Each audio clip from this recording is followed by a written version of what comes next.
먼저 읽겠습니다. 출애굽기 7장 1절로 7절까지 우리 하나님 말씀 받들어 읽습니다. 네, 시작. 주께서 모세에게 이르시되 보라, 내가 너를 파라오에게 신이 되게 하였으니 내 형 아론은 내 대언자가 되리라. 내가 내게 명령하는 모든 것을 너는 말하고 내 형 아론은 파라오에게 말하여 그는 이스라엘 자손을 자기 땅에서 내보내게 할지니라. 내가 파라오의 마음을 강팍하게 하고 내 표적들과 내 이적들을 이집트 땅에 많이 내리라. 그러나 파라오가 너희 말에 귀를 기울이지 아니할 것이므로 내가 내 손을 이집트 위에 얹고 큰 심판들을 통해 내 군대 곧 내 백성 이스라엘 자손을 이집트 땅에서 데리고 나오리라. 내가 내 손을 이집트 위로 내밀어 이스라엘 자손을 그들 가운데서 데리고 나올 때에 내가 주인 줄을 이집트 사람들이 알리라 하시니 모세와 아론이 주께서 자기들에게 명령하신 대로 행하되 그대로 행하였더라. 그들이 파라오에게 말할 때에 모세는 80세였고 아론은 83세였더라. 우리 잠깐 이 말씀을 위해서 기도하시겠습니다. 은혜와 진리가 충만하신 거룩하신 주 하나님, 주님의 크신 사랑과 놀라우신 은혜에 참으로 감사를 드립니다. 저희들이 주중 넷째 날에 함께 모여서 하나님 말씀을 또 듣고 우리 마음속에 있는 것들을 쏟아 기도할 수 있는 이 수요 집회로 모을 수 있는 귀한 특권을 주삼으로 감사를 드립니다. 주님, 우리 배대장들 모두가 하나님의 모든 말씀 위에서 굳건하게 서기를 원합니다. 이 하나님의 놀라운 말씀이 저희들의 삶을 주도하는 복된 삶 되기를 간절히 원합니다. 이 악하고 또 험난한 세상 가운데 저희들이 바라볼 곳은 주 하나님만 밖에 없음을 고백합니다. 주님, 우리나라에 이 폭우로 인해서 많은 비 피해가 있습니다. 많은 사람들이 고통 가운데 있습니다. 주님 말씀하신 대로 온 세상의 모든 창조물이 고통 가운데 신음하고 있다고 하셨습니다. 이런 상황 가운데 저희 크리스찬들은 위에 있는 것들에 애착을 두고 위에 있는 것들에 우리 마음을 쏟을 수 있도록 은혜 베풀어 주시길 간절히 원합니다. 주님, 이 시간 부족한 자가 하나님의 말씀을 증언할 때 주영으로 충만하게 채워주셔서 하나님의 말씀을 힘있게 능력있게 바르게 증언할 수 있도록 도와주시고 또 이 말씀을 듣는 모든 죄들이 이 말씀이 굳건히 설 수 있도록 이 말씀을 통해서 하나님을 참으로 아는 그런 강건한 백성들을 수 있도록 주님께서 은혜 베풀어 주시옵소서. 시종을 주님께 온전히 의탁드립니다. 존귀하신 예수님의 이름으로 기도드렸습니다. 아멘. 여기 이제 지난주 3절까지 봤고요. 여기 이제 4절, 5절 한번 읽어보겠습니다. 4절, 5절 읽겠습니다. 한번. 네.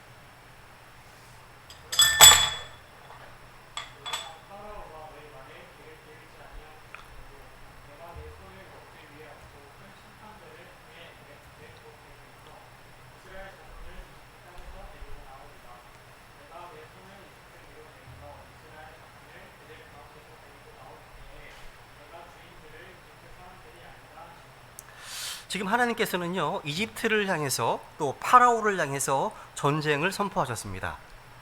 또 주님은 또 심판을 선포하셨습니다. 그죠? 이 4절, 5절 말씀은요, 주님께서 왜 파라오의 마음을 강팍하게 하셨는지 잘 설명해 주는 말씀입니다. 여기 4절에 보면 그러나 파라오가 너희 말, 모세와 아론, 그러니까 하나님의 사람의 말, 너희 말에 귀를 기울이지 아니할 것이므로 이것이 바로 심판의 근거입니다. 이것이 바로 재앙의 원인인 겁니다.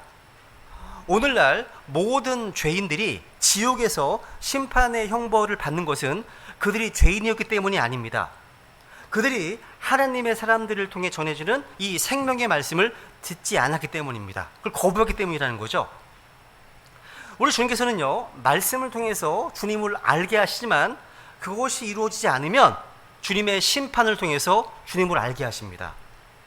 여러분, 이제 파라오와 이집트는요, 주님의 말씀이 아니라 어마어마한 심판을 통해서 주님을 알게 되는 겁니다. 우리는 앞으로 이집트에 내려질 10가지 재앙들을 보게 될 겁니다. 어쨌든 하나님께서는요, 자신의 목적을 이루실 거예요. 하나님의 목적은 자신의 권능과 자신의 위대하심, 자신의 능력을 이스라엘 백성과 이집트 온 백성들에게 알리는 것이었습니다. 그래서 모든 사람들이요, 주님께서 바로 참 하나님이심을 알게 하는 것이었습니다. 여러분, 성경에 엄청 많이 나오는 게 이런 말입니다. I am the Lord. 나는 주니라. 이 말씀이 수백 번 나옵니다. 성경에. 나는 주니라. 여러분, 하나님께서 가장 단순하고 명료하게 자신을 계시한 한마디가 바로 나는 주니라. 따라해 보실까요? 나는 주니라. 이것보다 더 분명한 자기 계시는 없습니다. 나는 주니라. 나는 주 너희 하나님이니라. 이 말씀은 성경에서 수백 번 기록되어 있어요. 하나님께서요, 뭐 이런 저런 설명 없이, 어떤 해석 없이 단순하게 분명하게 I am the Lord, 나는 주니라 하셨습니다. 그러니까 하나님의 이름이요, 그러니까 하나님의 이름이 바로 주님이십니다. 주이십니다. Lord죠. 한번 이사야서 42장 8절 보세요. 이사야서 42장 8절. 나는 주니라. 이게 뭐 하나님의 이름이에요. 이사야서 42장 8절. 나는 주요 그것은 내 이름이라. 나는 내 영광을 다른 자에게 주지 아니하고 내가 받을 찬양을 새긴 형상들에게 주지 아니하리라. 나는 주요 그것은 내 이름이니라. 기록되어 있죠. 아무런 설명이 필요하지 않습니다. 그죠? 나는 주. 그러니까 하나님의 이름은 주이십니다. 그죠? 이사야서 한번 읽어보세요. 43장 3절. 이사야서 43장 3절. 표시해 놓으세요. 43장 3절.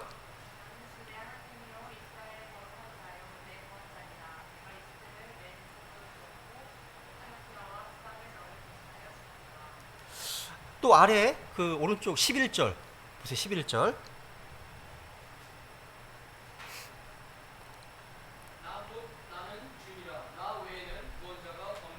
와, 주님께서는 분명하게 자신을 계시하십니다. 그죠? 나는 곧 주니라. 나는 주니라. 이 표현은요, 우리가 공부했던 출애굽기 3장 14절에서 I am that I am. 나는 곧 나니라. 나는 스스로 있는 자니라. 이렇게 이런 표현입니다. 이분은요, 우리의 구원자이시고요, 우리 하나님이십니다. 이분은요, 그죠? 요한복음 20장도 볼까요? 요한복음 20장? 요한복음 20장 28절. 이게 굉장히 중요한 자기 계십니다. 요한복음 20장 28절. 도마의 신앙 고백이 나와요. 우리 모두가 이런 신앙 고백을 할 줄 알아야 됩니다. 신앙 고백을요. 요한복음 20장 28절.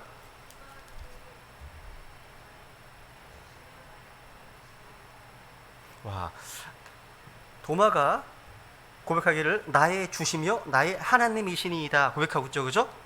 이 말은요, 그러니까 부활하신 예수 그리스도를 확인한 후 그분을 향해서 그분은 나의 주님이십니다. 나의 하나님이십니다. 이렇게 고백한 겁니다. 이 말은요, 이사야서 42장 43장에 나오는 주님의 그 자기 계시를 그대로 믿고 고백하는 거예요. 우리는요, 주님께서 누구시고 어떤 분이신지 신학자들의 도움 없이 누구나 성경 말씀을 충분히 읽고 이해할 수 있습니다. 문제는 믿음이에요. 믿음입니다. 지금 이 사실을 믿는 자는요, 하늘에 속한 모든 영적인 복을 받습니다. 하나님의 자녀가 됩니다. 또 이 사실을 듣고 믿는 자는요, 새로운 창조물이 됩니다. 그리스도 안에서. 주님께서는요, 자신을 뭐 달리 계시하지 않으셨습니다. 나는 주니라. 이 한마디가 전부예요. 나는 주니라. 이보다 더 확실한 증언이 없어요. 이사야서 다시 보세요. 45장. 이사야서 45장 18절. 이 한마디면 끝납니다. 그죠? 이사야서 45장 18절.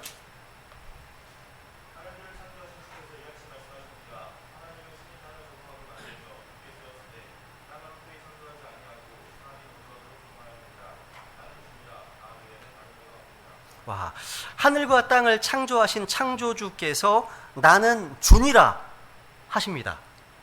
우리는요, 예수님을 주여라고 부르는 것은요, 예수님께서 바로 창조주이시고 구원자이심을 믿고 고백하는 겁니다. 너무 중요한 거예요. 예수님은 주님이시잖아요. 그걸 선포하는 겁니다. 이게 복음 증거입니다. 예수님은 주님이십니다. 예수님은 하나님이십니다. 예수님은 창조주이십니다. 그러니까 예수님의 주님 되심을 우리 선포한다는 건 이런 의미가 있는 겁니다. 여러분, 신약 성경에서 선포하는 구원의 진리가 뭐죠? 보세요. 로마서 10장 13절 보세요. 로마서 10장 13절. 신약 성경 로마서 10장 13절.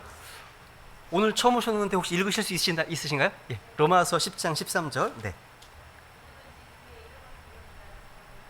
아멘. 보세요. 누구든지 누구 이름 부르는 겁니까?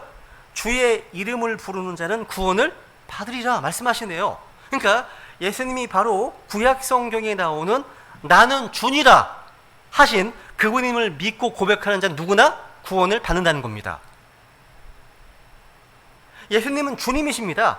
여러분, 십자가에 못 박힌 강도, 구원받은 강도는요, 예수님을 향해서 주여 고백했습니다. 킹제임스 성경에만 주여라고 돼 있어요. 예수여가 아닙니다. 주여 고백했습니다. 구원받았습니다. 물론 이런 말 하면요, 어떤 분들은 이런 말씀을 찾으시더라고요. 보세요 한번. 마태복음 7장 21절. 아주 유명한 구절이 하나 있습니다. 마태복음 7장 21절.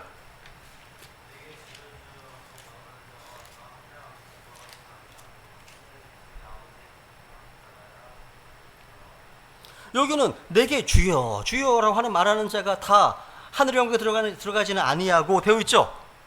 이것은 무슨 말씀입니까? 예수님을 일컬어서 주여 주여라고 하는데도 구원을 받지 못하는 자들이 있다는 말입니까? 그렇습니다. 예수님께 주여 주여라고 하면서도 그분을 나는 주니라고 하신 그분, 그러니까 참 하나님으로 믿지 않으면 구원받지 못합니다. 그러니까 예수님을 주여라고 부를 때 주라는 고백은요, 그냥 존칭어로 그냥 관례적으로 사용하는 주가 아니라 예수님께서 주 하나님이심을 믿고 고백하는 것이 구원이에요.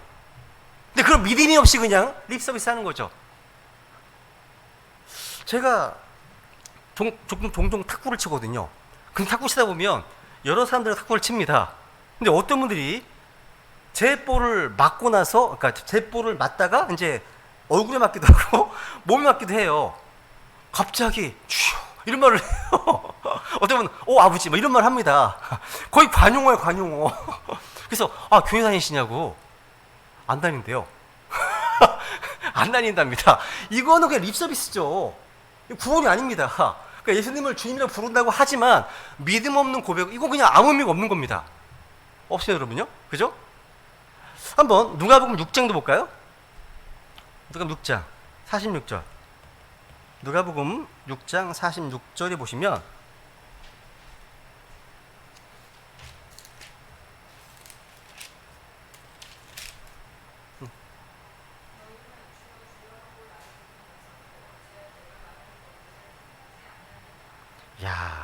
그러니까 여러분, 주여 주여라는 말이 그냥 어떤 사회적인 관용구나 존칭어 정도로 사용하는 말이라면 그건 아무 소용이 없어요. 아무 소용이 없습니다. 하나만 하는 말인 거예요.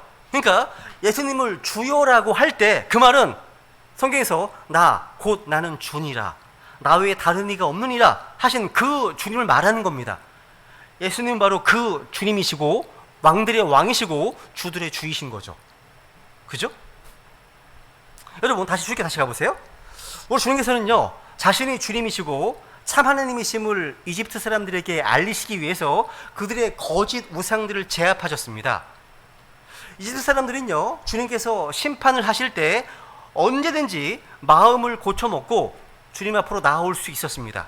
그러니까 그들에게는요, 멸망하지 않을 충분한 기회가 있었다는 겁니다.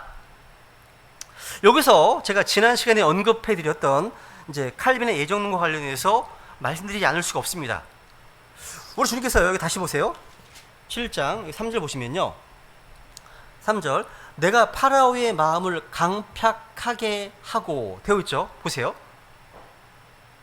우리 주님께서 파라오의 마음을 강팍하게 하셨다는 것은 파라오가 죽어서 지옥에 가기로 예정되어 있다는 것이 아닙니다. 여러분, 출애굽기 7장의 문맥을 읽어보세요. 문맥은요, 이것은요, 우리가 알고 있는 혼의 구원과는 관련이 없습니다. 여기 문맥 어디에도 죽어서 지옥에 가거나 죽어서 천국에 가는 문제를 다루고 있지 않습니다. 하나님께서 자신의 권능, 자신의 어떠하심을 사람들에게 보여주셔서 참 하나님이 누구이신지를 알려주시기 위해서 파라오의 마음을 강팍하게 하셨습니다.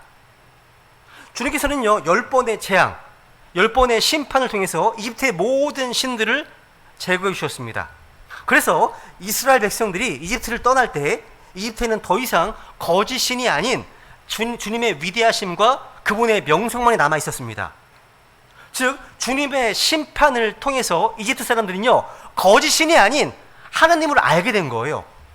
이것이 바로 하나님께서 파라오의 마음을 강팍하게 하신 이유였습니다. 그러니까 다시 말해서 주님께서는요, 파라오가 아예 하나님을 믿을 수도 없게 하시거나 파라오의 혼을 지옥에 보내시기로 창세 전에 예정하신 것이 아니라는 겁니다. 그게 아닙니다. 성경에는 그런 말이 나오지 않습니다. 그러니까 주님께서 파라오의 마음을 강팍하게 하신 것은 참 하나님이 누구이신지를 사람들에게 보여주시기 위함이었지 파라오를 지옥에 보내시기 위함이 아니었다는 사실. 그래서 여러분 3절부터 이어지는 문맥을 보시면 이것이 분명하게 드러납니다. 그래서 보시면 내가 파라오의 마음을 강팍하게 하고, 또 4절에 보시면 큰 심판들을 통해, 그리고 5절에 보시면 마지막에 내가 주인 줄을 이집트 사람들이 알리라. 명확하잖아요. 그러니까 이 말씀은요, 누군가 지옥에 보내기 위해서 천국에 보내는 것과는 관련이 없습니다. 아니라는 겁니다. 성경은요, 단 한 번도 사람이 죽어서 지옥에 가거나 천국에 가는 것이 그 사람이 태어나기도 전에 예정되었다고 말씀하신 적이 없습니다. 없어요. 나오지 않습니다. 지옥에 가도록 창조된 사람은 없어요. 하나님께서는요, 성경에 말씀하시죠. 디모데서 2장 5절에 보시면, 4절인가요? 보시면 하나님께서는 모든 사람이 구원받기를 원하십니다. 그것은 하나님의 뜻입니다. 성경에 주님의 뜻이에요. 모든 사람이 구원받는 하나님의 뜻입니다. 그래서 모든 사람에게는 회개할 기회가 있고, 이 말씀을 믿을 수 있는 기회가 있고, 구원받을 수 있는 기회가 있다는 거예요. 이 예정론은요, 성경에 쓰일 수 없습니다. 우리 성경 신자들은 하나님의 말씀을 붙드는 자들입니다. 이 말씀을요. 여기 다시 6절, 7절, 본문 6절, 7절 보세요.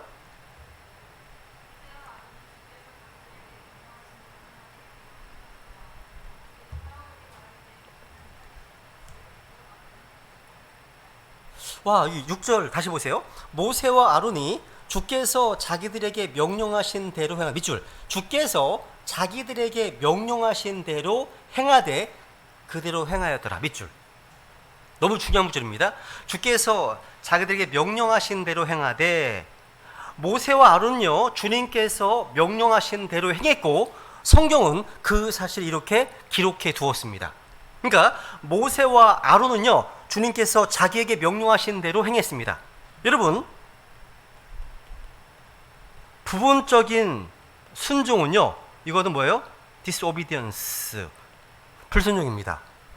믿음은 뭐예요? 선별적 순종이 아닙니다. 이 부분은 내가 순종하고 이 부분은 내가 거부하고, 이건 순종이 하는 게 아닙니다. 아닙니다. 그죠? 저는요, 우리 베다니 성도님들의 인생에 대한 평가도 이 6절 말씀대로 된다면 얼마나 영광스러울까요? 얼마나 기쁠까요? 우리가 주님 만나는 그날 그리스도의 심판 속에서 우리 인생에 대한 주님의 평가가 이렇다면 얼마나 좋겠습니까? 주께서 여러분 이름해서 나영석에게 명령하신 대로 행하였다, 이런 평가를 받는다면 얼마나 기쁘겠습니까? 그죠? 여러분, 이제 8절 이제 이하부터 보세요. 보시면요, 모세와 아론은 이제 파라오와 본격적인 영적 전투를 시작합니다. 그런데 이 영적 전투 가운데 10절 읽어보세요. 10절.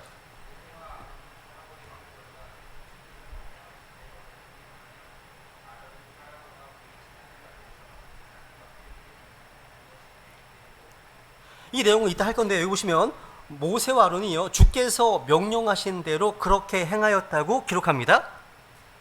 20절 보세요. 20절. 이게 너무 중요하기 때문에 반복하십니다. 20절.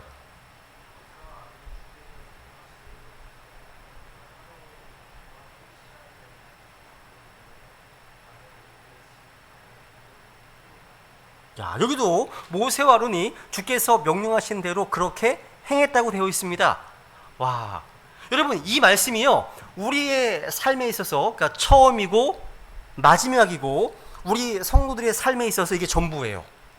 전부가 되어야 됩니다. 이 말씀이요. 주님께서 명령하신 대로 행하였더라. 우리의 시작과 마지막이 되어야 됩니다. 근데 이렇게 되기까지는 시간이 많이 걸립니다. 여러분, 주님께서 명령하신 대로 그렇게 행하려면 자기의 지식과 자기의 지혜를 버려야 됩니다. 자기의 경험을 내려놔야 됩니다. 자기의 생각을 버려야 됩니다. 자기의 힘을 버려야지 비로소 사람들은요 주님께서 명령하신 대로 행할 수 있기 때문입니다. 7절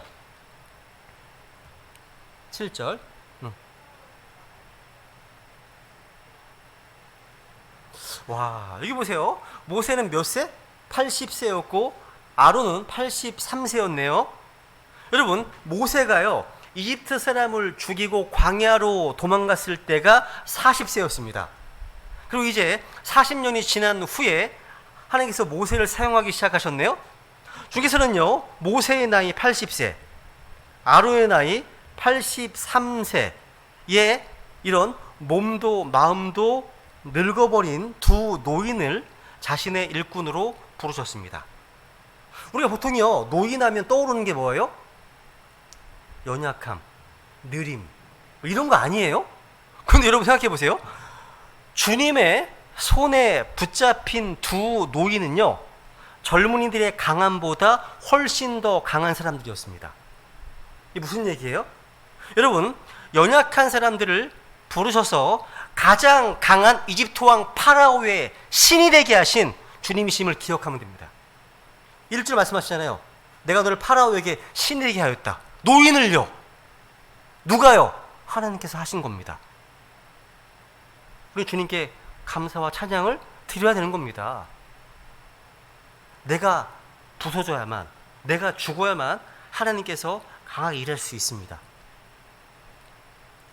모세는요 출애굽기 5장 부분에서 그 실수를 반복하지 않았습니다.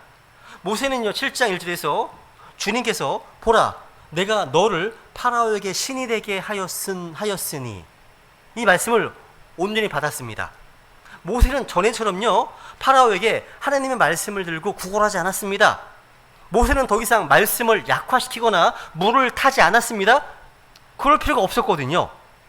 우리는요 복음을 들고 죄인들에게요 믿어줘, 믿어달라고 구걸하거나 사정할 필요가 없어요. 우리는요 하나님의 말씀을 기록된 그대로 선포하면 돼요. 그게 우리의 미션입니다. 모세처럼요. 그러니까 뭔가 믿게 하거나 이해시키려고 애쓸 필요가 없습니다. 여러분이 받은 말씀, 성경 말씀하시네요. 15장에 보면 바울이 얘기하지 않습니까? 내가 받은 것을 무엇보다도 너에게 전하였다고. 내가 받은 것을, 여러분이 받은 말씀을 선포하면 되는 겁니다. 여러분, 모세는요 태어나자마자 이집트 왕 파라오에게 죽을 뻔했습니다. 근데 모세가 80년이 지난 후에 파라오에게 신이 되어서 그에게 심판을 선포하고 있어요. 그러니까 하나님의 역사하심은 너무나 기이합니다. 놀랍습니다. 여기 8절 한번 9절 읽어보세요. 8절, 9절, 10절 읽어보세요. 쭉 한번 읽어보세요.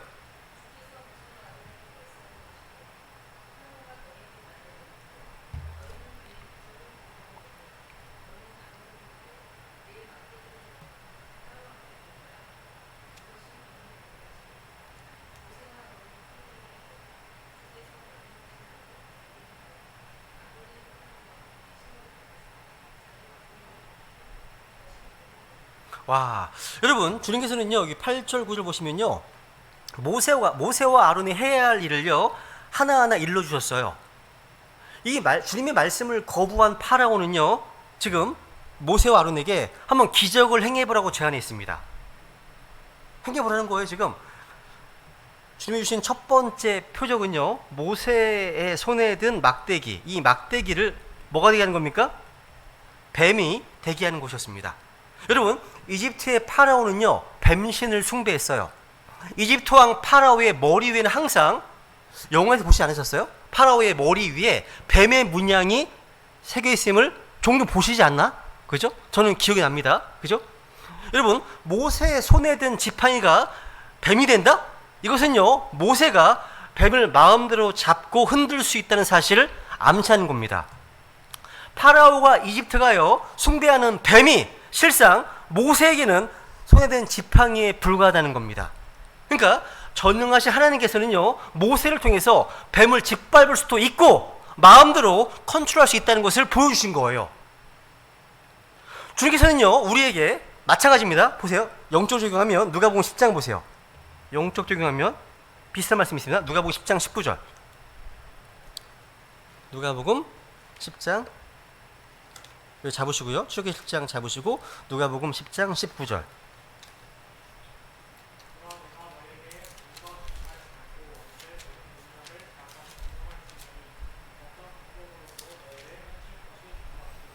야, 보라, 내가 너희에게 뱀과 전갈을 밟고 원수의 모든 능력을 제압할 권능을 주노니. 지금 70명의 제자에게 말씀하시는 겁니다, 주님께서.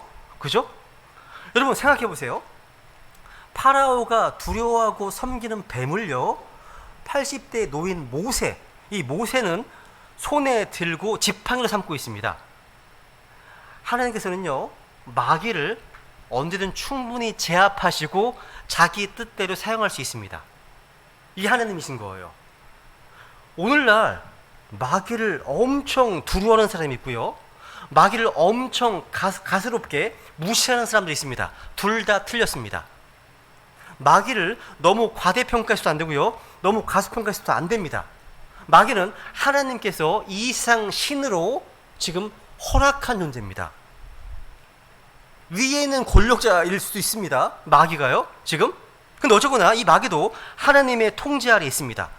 하나님의 말씀을 이루기 위한 도구로 쓰이고 있습니다, 마귀도요. 그러니까 하나님께서는 모세와 아론에게 지팡이를 던져 뱀이 되게 하심으로 이런 진리를 파라오에게 선포하셨던 겁니다. 여러분 7절, 7절 보시면, 8절 보시면요. 10절, 다시 10절 보시면요. 모세와 아론이 파라오에게 들어가 주께서 명령하신 대로 그렇게 행하여 아론이 파라오와 그의 신하들 앞에서 자기 막대기를 던지니 그것이 뱀이 되므로. 지금 모세와 아론은요, 주께서 명령하신 대로 행했습니다. 이것이 바로 믿음의 순종입니다. 믿음의 순종이에요. 억지로 순종하는 게 아닙니다. 하나님의 말씀을 듣고 나서 순종했죠. 이게 믿음의 순종입니다. 순종이에요. 그러니까 우리 하나님의 사람들의 삶을 한마디로 요약한다면, 자기 생각을 버리고 자기 고집을 버리고 주의 명령대로 순종한 사람들임을 쉽게 알 수 있습니다. 몇 개 확인해 볼게요. 중요하니까. 창세기 6장 보세요. 창세기 7장 가볼게요. 창세기 7장. 노아가 대표적인 인물인데요. 창세기 6장 21절도 보죠. 그냥 찾은 김에 6장 21절도 보고, 예. 창세기 6장 22절. 노아가 이같이 행하되 하나님께서 자기에게 명령하신 모든 것에 따라 그대로 행하였더라. 야, 하나님께서 자기에게 명령하신 모든 것에 따라 그대로 행하였더라. 노아가요. 이런 평가입니다. 7장 5절 보세요.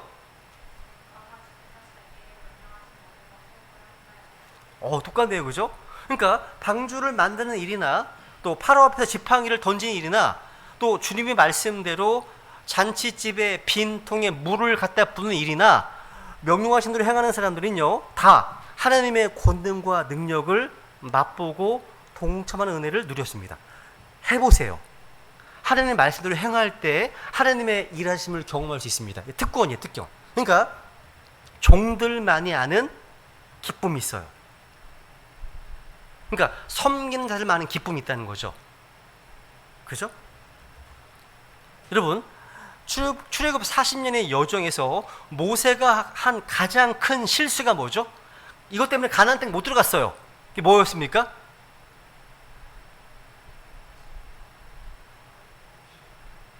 뭐예요? 아실 텐데요. 민수기 20장 확인할게요. 민수기 20장 갈게요. 20장 8절. 민수가 저지른 아주 가장 커다란 모세도 인간인지라 화가 난 겁니다.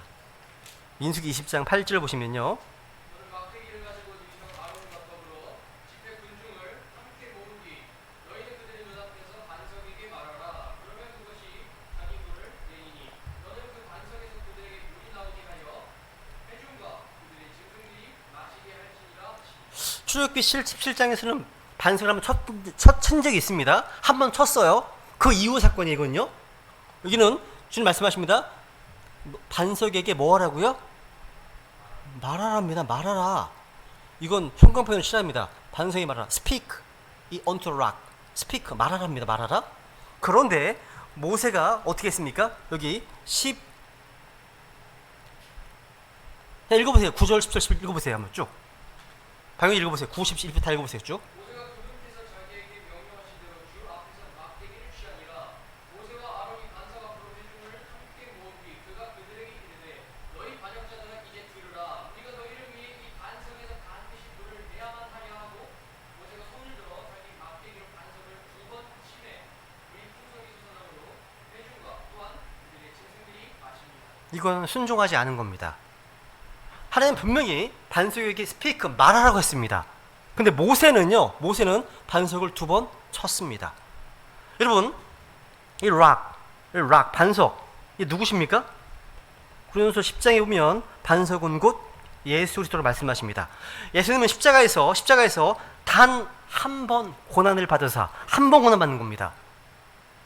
한 번 친 반석은 그 다음에는 어떻게 하냐면 반석이 말하는 겁니다. 말해야 되는 겁니다. 근데 모세는 반석을 쳤습니다. 또 쳤습니다. 이 죄 때문에 모세는 가나안 땅에 들어가지 못했습니다. 이것은 주님의 명령대로 순종한 것이 아니죠. 여러분, 사울 왕이 왜 망했습니까? 사울이 왜 망했죠?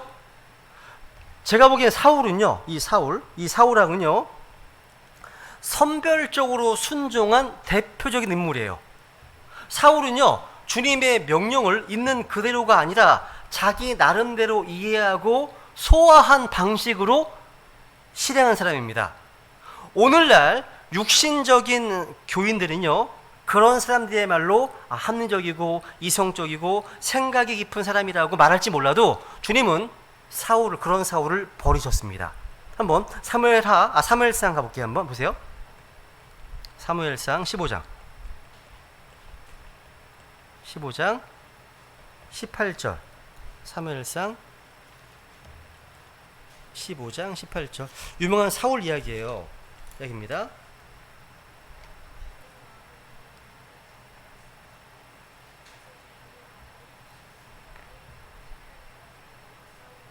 (19절)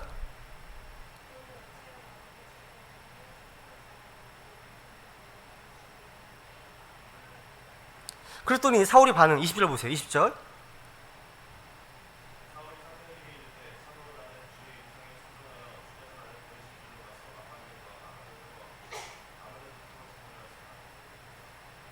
그리고 21, 22절도 읽어보세요. 쭉 그냥.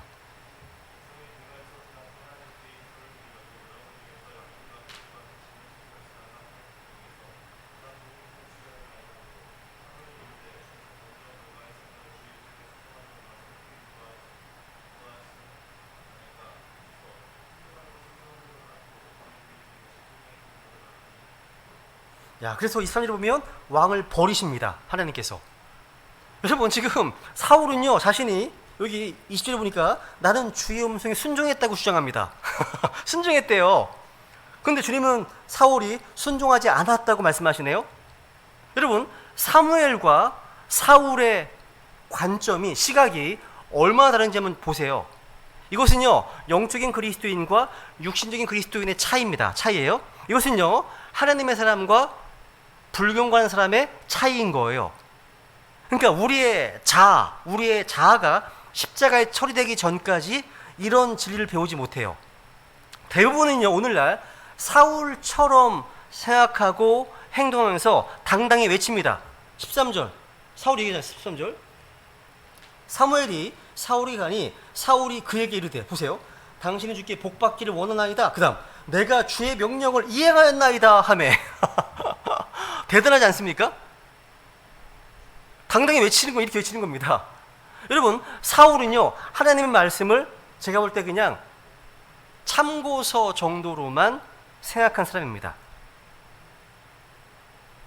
이런 얘기하면 누군가 이렇게 합니다. 아, 사람이 어떻게 기록된 대로, 성경 말씀대로, 주님 말씀한 대로 그대로 행하며 살 수 있냐고.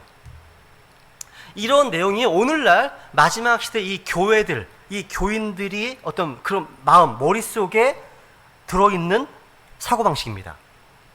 그래서 대충 그냥 말씀대로 행하고 자기 이득을 다 챙겨가면서 사는 것을 그냥 하나님의 영광을 위해서 사는 것이라고 얘기합니다. 이게 오늘 마지막 때의 어떤 교회의 모습입니다. 아닙니다. 다시 본문 보세요. 11절 12절. 출애굽기 7장 11절 12절.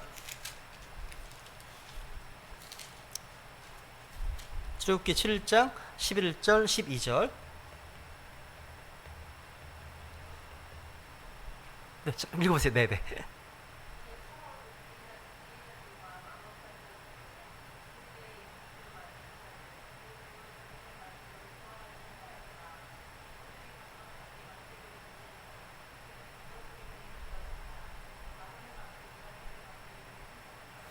되게 재밌지 않아요? 내용 자체 재밌어요. 이게요. 재밌습니다. 지금 여러분, 모세와 아론이 행한 기적을 본 파라오의 그 왕궁, 파라오도 그 궁의 지혜자들, 마법사들, 마술사들을 불렀어요. 근데 여기는 안 나오는데요. 성경으로 해석할 수 있습니다. 디모데 후서 3장에 보면 여기 나왔던 마술사들의 이름이 나와요. 디모데 사실 뭐 적어놓으세요. 그냥 3장 8절 보시면 거기에 이름이 나오는데 얀네와 얀브레입니다. 이들의 이름이 나와요. 얀네와 얀브레라고 이름이 나와요. 그죠? 그러니까 여러분, 하나님께서 아론을 통해서 기적을 행하셨는데 마귀도 그것을 흉내냈어요. 모방했다는 거예요. 여러분, 속으시면 안 됩니다. 오늘날 누군가 교회의 힐러, 어떤 능력자라고 부르는 사람이 와서 이상한 어떤 기적을 행합니다. 다 믿으시면 절대 안 됩니다. 안 됩니다. 특히 오늘 마지막 시대는 더더욱 그렇습니다. 거짓 사역자가 너무나 많습니다. 여러분, 마귀는요, 제한적이기는 하지만 능력이 있어요.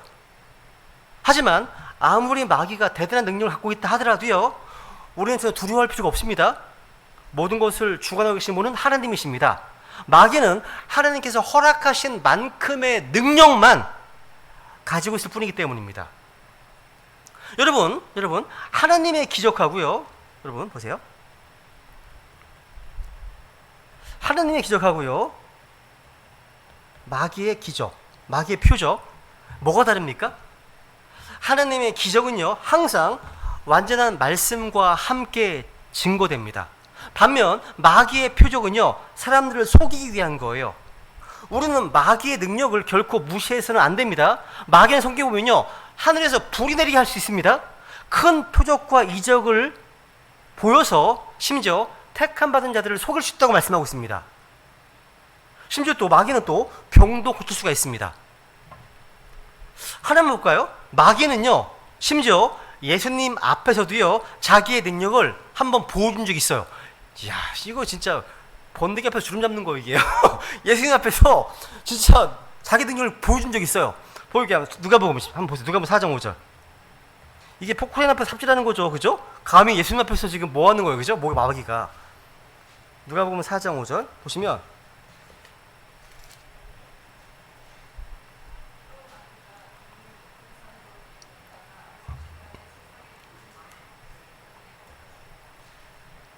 마귀가요, 예수님을 높은 산으로 데리고 올라가서요, 순식간에 in a moment of time, 순식간에 세상의 모든 왕국들을 보여줄 수 있는 능력이 있었습니다. 순식간에요. 마귀가.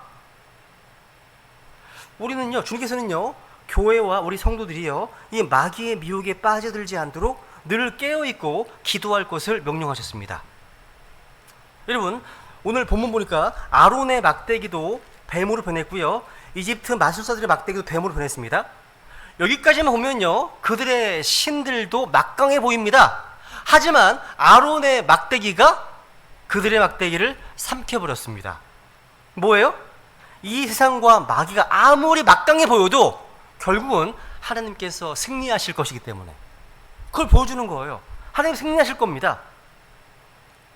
야, 여기서 여러분, 여기서 아론의 막대기가요, 그들의 막대기를 삼킨 것은요, 1절 말씀 때문입니다.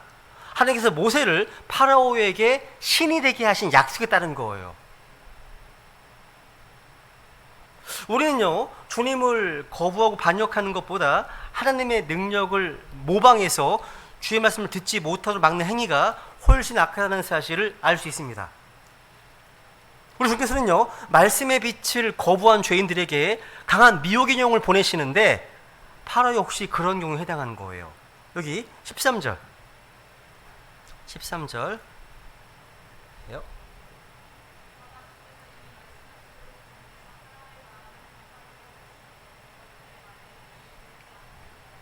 야, 주님께서 이미 말씀하신 대로예요. 말씀하신 대로입니다. 그러니까 여러분, 하나님께서, 이런 사람 있잖아요. 하나님께서 어떤 기적을 보여주시면 믿겠다, 하나님 믿겠다 라고 하는 사람들이 있어요.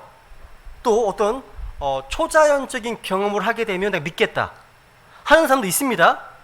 근데 하지만 여러분, 진정한 믿음은요, 기적을 통해서 오지 않습니다. 진정한 믿음은요, 여러분, 파라오 앞에 있던 사람들은요, 막대기가 뱀으로 변하는 것과 아론의 막대기가 그들의 막대기, 나머지 막대기 삼켜버리는 것을 목격했습니다. 놀라운 표적 기적이죠. 목격했습니다. 하지만 그들은 주님을 믿지 않았습니다. 안 믿었어요. 그러니까 여전히 불신자였다는 거예요. 그러니까 참된 믿음은요, 뭔가 눈에 보이는 초자연적인 어떤 현상을 통해서가 아니라 기록된 말씀을 통해서 오기 때문이에요. 로마서 10장 17절, 믿음은 들음에 의해 오며 들음은 하나님의 말씀에 의해서 온다 말씀하고 있죠. 이게 참된 믿음인 겁니다. 말씀을 통해서 오는 믿음만 참된 믿음인 거예요. 그죠? 여러분, 마태복음에 보시면요, 지옥에 간 영혼들, 그러니까 불타는 용광로 속에 던져진 죄인들이 거기서 뭘 하고 있습니까? 이렇게 기록하고 있습니다. 보세요.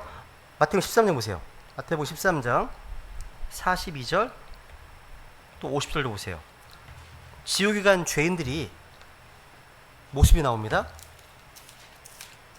마태복음 13장 42절.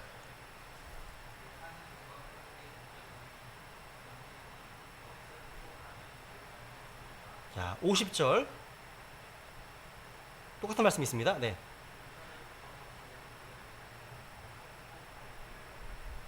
와. 여러분, 그 요한계시록에 보시면요, 대환란 때의 죄인들은요, 뭘 합니까? 그거 확인해 볼게요. 계시록 16장 보세요. 계시록 16장 11절. 비교해보면 금방 압니다. 16장 11절. 이런 엄청 대단한 이런 기적들을, 재앙들을 보고서도요, 회개를 하지 않습니다. 계시록 16장 11절.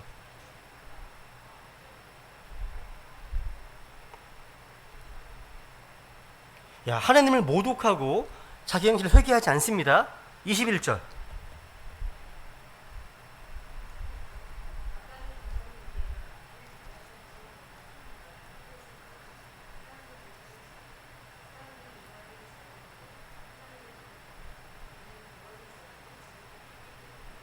와, 우박의 재앙으로 하나님을 모독합니다. 그러니까 이들이 하는 일은 다 하나님을 모독하는 일입니다. 여러분, 몸이 상하고 아프고 재앙으로 망할 때 마음이 더 강팍해진다는 거예요.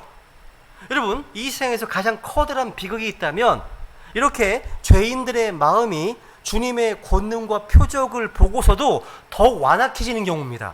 비극의 비극. 죄인들은 이렇게 극심한 고통 가운데서도 회개하기보다는요, 주님을 원망하고 저주하고 있습니다. 이게 인간의 부패한 죄성입니다. 흔히 출애굽기 다시 가보세요. 출애굽기 7장. 흔히 이 7장 13절 말씀은요, 로마서 9장 18절 말씀과 함께 예정론자들이 하나님의 주권을 강조할 때 자주 인용하는 구절입니다. 여기 13절 보면 그분께서 파라오의 마음을 강팍하게 하셨으므로 되어 있죠. 그죠? 이 내용과 더불어서 로마서 보세요. 로마서 9장 18절 보세요. 한번. 로마서 9장 18절.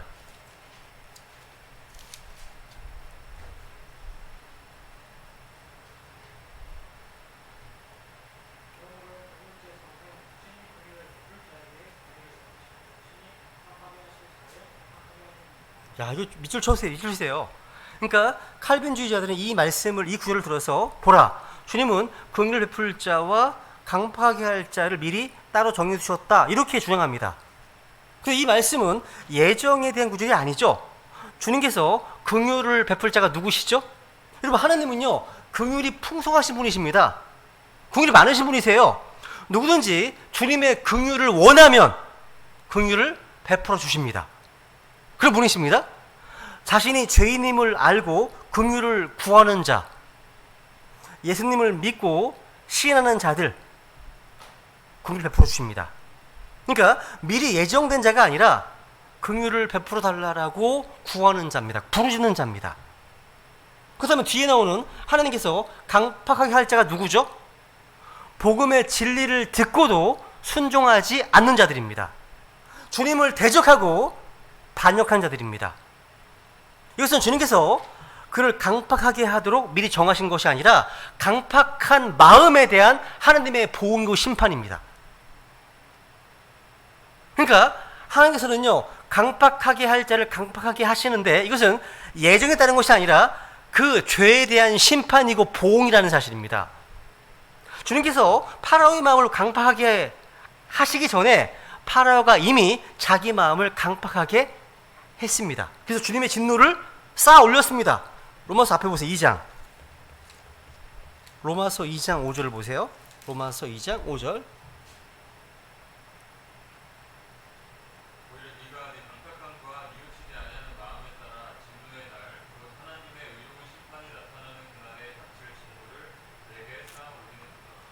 여러분, 주님께서는요 파라오의 완악함과 뉘우치지 않는 그 마음에 따라 심판하셨던 겁니다.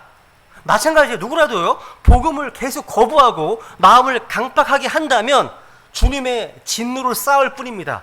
점점 믿기가 어려워집니다. 점점 딱딱해지니까 마음이요. 그래서 누군가 그러잖아요. 자기는 지금 직장생활 할 때 40대 중반의 어떤 형제였는데 지금은 안 믿고요. 나중에 은퇴한 후에 믿겠습니다. 이런 얘기 하는 친구가 있어요. 은퇴한 이후에 믿기가 훨씬 어려워질 거라고. 통계 나옵니다. 우리나라 통계나 미국 통계 보면 10대 때 예수님 믿고 구원받은 사람이 제일 많습니다. 70몇 %예요. 20대 때가 적고 30대부터는 굉장히 적습니다. 어려워집니다. 점점. 왜? 그만큼 마음이 완악해지기 때문에. 죄 때문이에요. 죄 때문입니다. 우리 주님께서는요 죄인들을 오래 참고 기다리십니다. 주님께서는 모든 사람이 구원받기 원하십니다. 주님께서는 어떤 사람을요 창세 전에 구원받도록 예정하지 않으셨습니다. 또 어떤 사람은 구원받지 못하도록 예정하신 것이 아닙니다. 그건 악한 교리예요. 다만 주님께서는요 미리 아십니다. 존재하시기 때문에 누가 구원받을지 받지 않을지 미리 아세요. 아십니다. 근데 예정은 아니라는 거죠. 그죠? 그러니까 주님의 미리 하심과 예정과 그리고 주님의 보응하심을 잘 구분해야 한다는 사실. 하나만 더 마치겠습니다. 여기 보시면요 이 완악 강팍하게 되었다 이 표현 보세요. 출애굽기 7장 다시 보시면 그분께서 파라오의 마음을 완악하게 강팍하게 하셨으므로 이게 영어로요 뭐냐면 하든드입니다. 딱딱하게 한 겁니다. 딱딱하게 한 거예요. 여러분의 마음, 우리의 마음도요 이 마음이 딱딱해질 수가 있습니다. 무엇으로요? 성경에 의하면요 죄의 속임수로 인해서 마음이 하든할 수 있습니다. 한번 볼게요. 히브리서 3장 13절. 우리가 성도들이 함께 모여서 이렇게 말씀을 듣고 교제하고 기도하는 이 너무나 중요합니다. 정말 중요한 겁니다. 왜냐하면 히브리서 3장 13절 이렇게 말씀하시기 때문에 3장 13절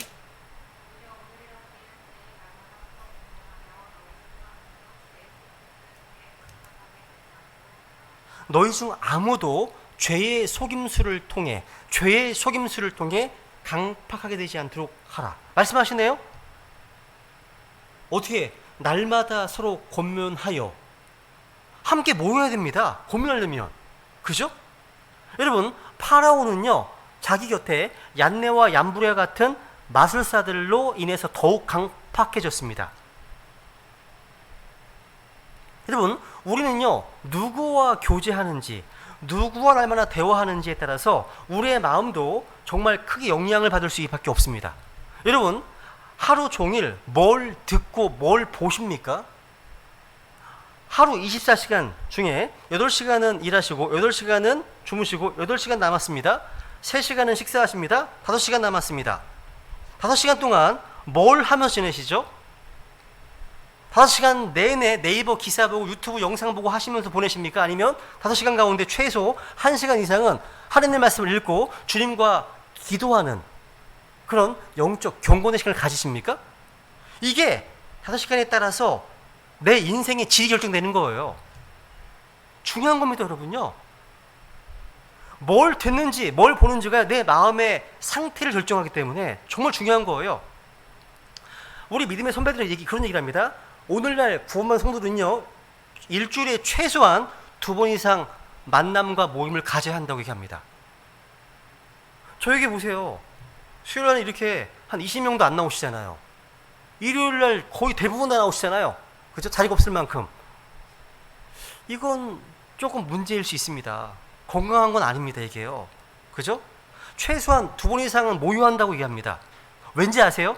지금 이 마지막 때 이 세상의 그 악한 조류가 너무 크기 때문이에요. 그냥 순간 방심하면 휩쓸려 가요, 그냥. 너무 악하기 때문이에요. 일주일에 5일 이상을 믿지 않는 사람들과 부딪히며 사는데 그나마 교회 집회에 와서 함께 모이면서 이것마저 빠져버린다면 죄의 속임수를 이기는 일은 결코 쉽지 않습니다. 어려워요. 못 이깁니다. 그래서 예배에 우선권 두지 못하면 그 나머지 6일은 보나 마나입니다.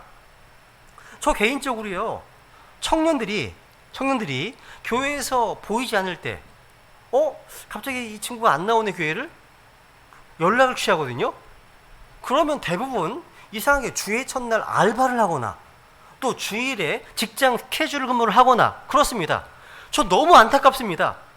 주의 첫날 하나님께 경배드리지 못하면 나머지 6일은 볼 필요가 없습니다. 예배에 우선순위를 두지 못하면 하나님과 바른 관계를 유지하기란 거의 불가능합니다. 그래서 제가 알바하는 친구들에게 얘기합니다. 빨리 정리하라고. 주일날 알바 정리하라고. 이것이 직장 근무나 스케줄 근무라면 기도하라고. 스케줄 근무가 아니라 정상 근무하는 곳을 이동할 수 있도록 기도하자고 얘기합니다. 너무 중요한 거거든요. 여러분, 교회 모임에 나오지 못하면요, 나중에 나올 수 있는 환경이 된다 하더라도요, 점점 더 나오지 못하게 됩니다. 왜? 죄에는 힘이 있어요. 못 가게 막습니다. 하나님과 죄는요 상극입니다. 말씀과 죄는 상극이에요. 내가 말씀 안에 있으면 죄 짓기가 굉장히 좀 부담스럽습니다. 불편하거든요. 내가 죄악 가운데 있으면 말씀이 안 들려요. 하나님께 나오지 못하게 됩니다. 뭔가 껄끄럽습니다. 회개해야 돼. 그래서 먼저 하나님 잘못했습니다. 회개가 먼저 이루어져야지 하나님과 바른 관계를 맺을 수가 있겠죠. 그죠? 여러분, 이렇게 교회 모임에 나오지 못하게 되면 죄의 속임수, 또 성경에는 죄물의 속임수, 또 성경에는 플레저, 쾌락의 속임수, 또 불의의 속임수가 있습니다. 이런 속임수로 마음이 하든 딱딱해지기 때문이에요. 그러면 뭔가 은혜를 받을 수가 없습니다. 마음이 부드러워야지 말씀 들을 때 은혜가 되지, 마음이 완악한데 무슨 은혜가 됩니까? 말씀이 안 들어오죠. 그죠? 지금 여러분의 마음 상태가요, 말씀을 듣고 기도하거나 복음을 전하거나 교제하거나 이런 네 바퀴가 제대로 돌아가고 계신가요? 네 바퀴 중요하잖아요. 자동차처럼요, 말씀, 설교, 그죠? 또 기도, 또 복음 전도, 또 모임, 교제 모임. 이 네 가지가 잘 들어가고 계신가요? 이 말씀이 마음에 잘 받아들여지고 있는지, 기도가 잘 되고 있는지, 또 입을 열어서 복음을 전하고 있는지, 교회 모임에 열심히 참여하고 있는지, 아니면 말씀이 안 들리면 믿음이 안 생깁니다. 말씀이 안 들리면 영적으로 망하는 거예요. 들려야 돼요. 들려야 됩니다. 말씀이 안 들리고 또 기도를 안 하고 있고 복음 전한 적이 언제인지도 기억이 안 나고 또 교회 모임은 점점 멀어지게 된다면 회개해야 됩니다. 이건요 영적으로 적신호입니다. 적신호예요. 교회 가는 곳이 피곤하고 귀찮다는 생각이 들잖아요. 마음에 문제가 생긴 겁니다. 하나님과의 관계에 문제가 생긴 거예요. 너무 중요한 거 여러분요. 중요합니다. 야, 시간이 많이 갔는데 그죠? 오늘 여기까지만 하겠습니다. 오늘 주신 말씀을 통해서요 자신과 하나님 관계를 좀 돌아보기 원합니다. 이 말씀을 들으시는 분들 모두가 자기 영적 상태가 적신호가 아닌지 돌아보기 원합니다. 회개가 필요하다면 우리 시간 주님 앞에 철저히 회개하기 원합니다. 자기 삶에 있어서 이렇게 말씀과 기도와 복음 전도와 이 교제라고 네 바퀴가 잘 돌아가고 있는지 돌아보는 시간을 가지면서 잠깐 기도하시겠습니다. 그리고 기도하시고 난 다음에 오늘은 공동제목을 가지고서 함께 기도하겠습니다.